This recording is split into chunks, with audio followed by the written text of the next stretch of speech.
तत्बअुहा रादिफा, सूरह नाज़ियात की आयत नंबर 7। तत्बा का मतलब उर्दू में हम इस्तेमाल करते हैं इत्तबा करना, पैरवी करना, किसी के पीछे चलना, फॉलो करना। हा ज़बर हा का मतलब उसके।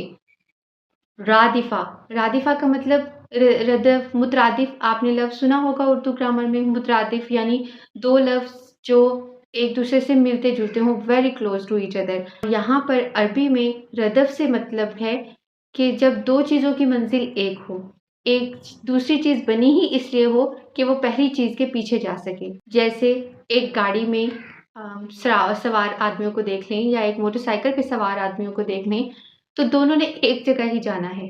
तो अगर हम इसको आयत नंबर 6 से कनेक्ट करें, तो आयत नंबर 6 में था यौम तरजुफुर राजिफा, जिस दिन ज़मीन हिलेगी और सारी दुनिया तबाह हो जाएगी।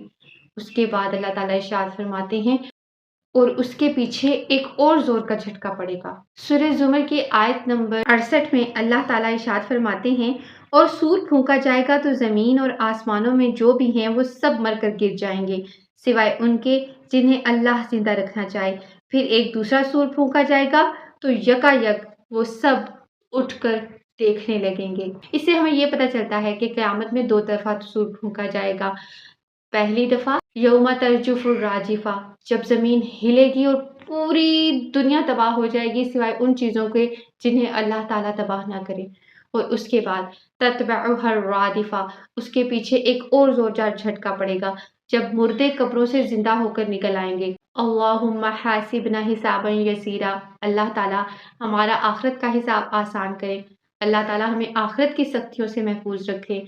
अस्सलामु अलैकुम व रहमतुल्लाहि व बरकातुहू।